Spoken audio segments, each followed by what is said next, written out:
different DJs. Hold on. Ooh, we'll get back to that. Mr. Jonz. Can this be heard live? Yes, sir. You on that? Well, it's not live, but it's all pre-recorded. You know what I mean? But you will be live on the 15th. Yeah, on the 15th. Either that or June or July the 1st. Either one. I don't know.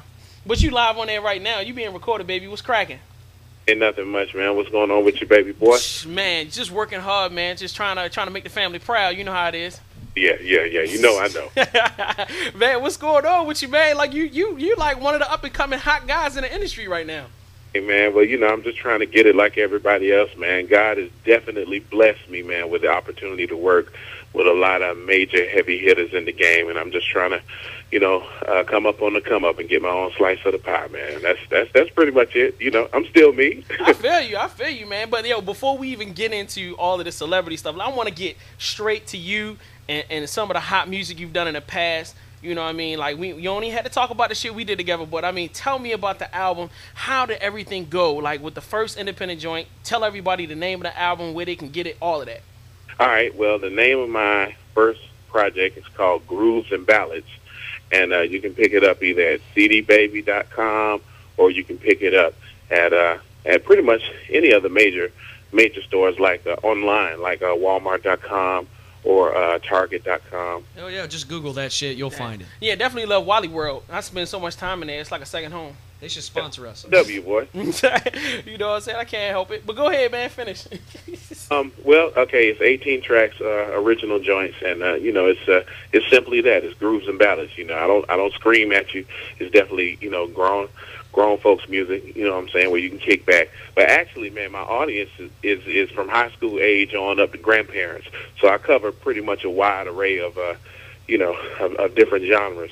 But it's pretty much a chilled out CD. You know what I'm saying? It's the best representation, I think, of me as a first project. Right. Okay.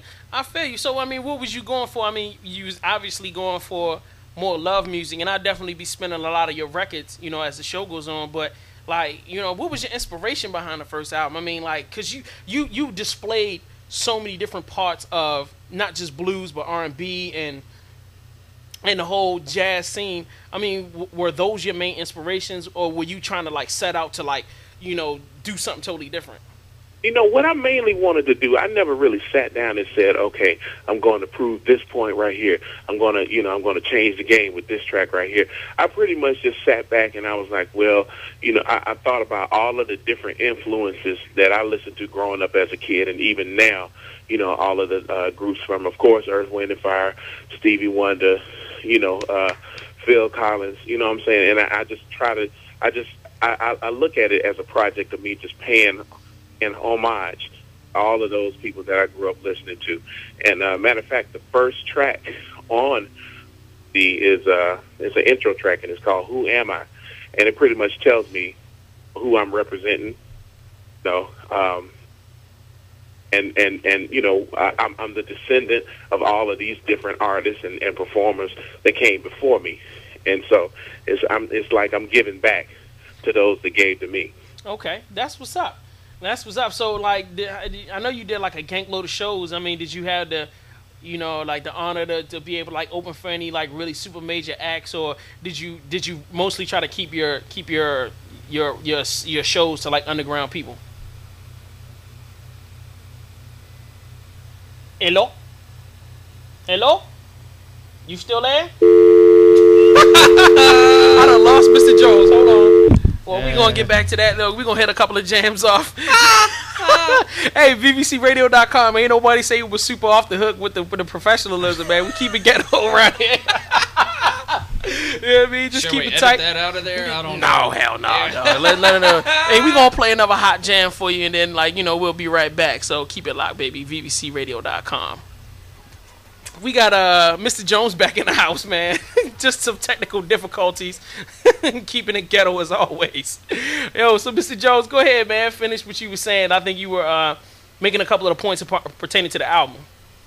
Basically, I'm just, I just looked at it as me just, giving back to all of the folks that I grew up listening to, man, from Al Robeson, Marvin Gaye, Martin Luther King, just all of the influences, be them musical or non-musical.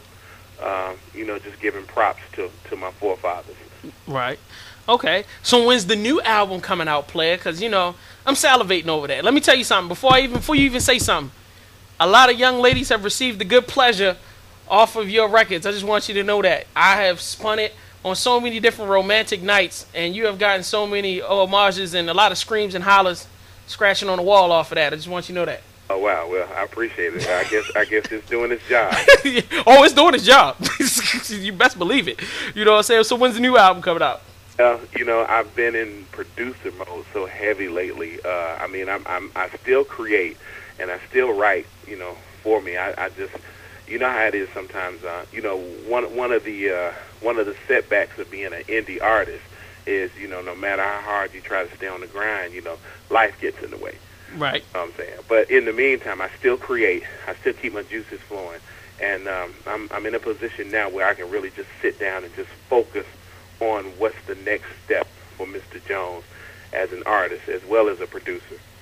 Right. So what is the next step? The producer thing kind of really fell in my lap more so where I was looking more on the artist side of things. But the producer thing is really, people are really starting to pay attention to me as a producer. So, and that's cool too.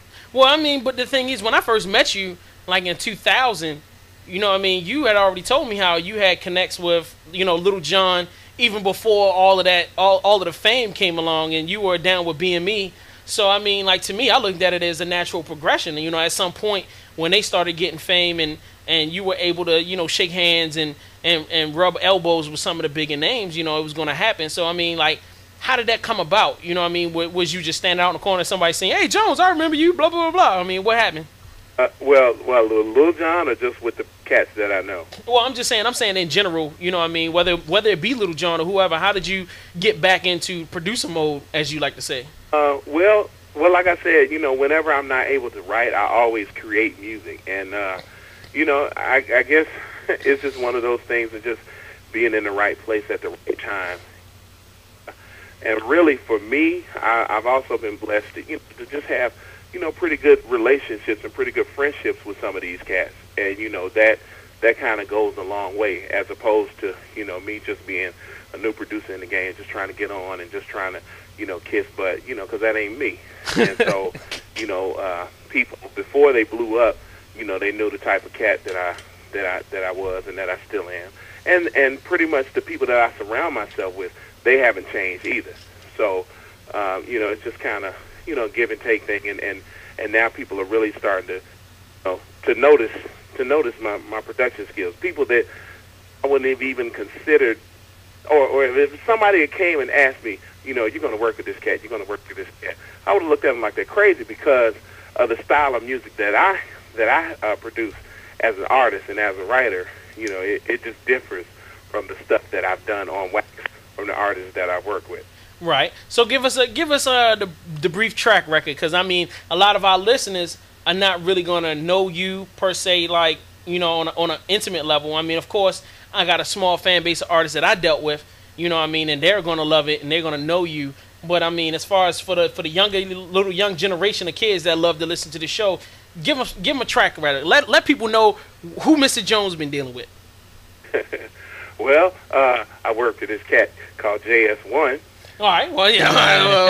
I will say, pop my own collar. All right. Thank you very much. But so who else? Besides other big names, ain't nobody bigger than me, but still. I've worked with a lot of people in the game. Let's see. I work with Lil Jon. Actually, when I worked with Lil Jon, he was the A&R for So Def. So Def had put out like a couple of bass albums. Back in the late 90s, and so I'd done like some background vocal work, never really production work or whatever, but a local pioneer in the bass game, man, by the name of DJ Kizzy Rock. We used to rap together in high school.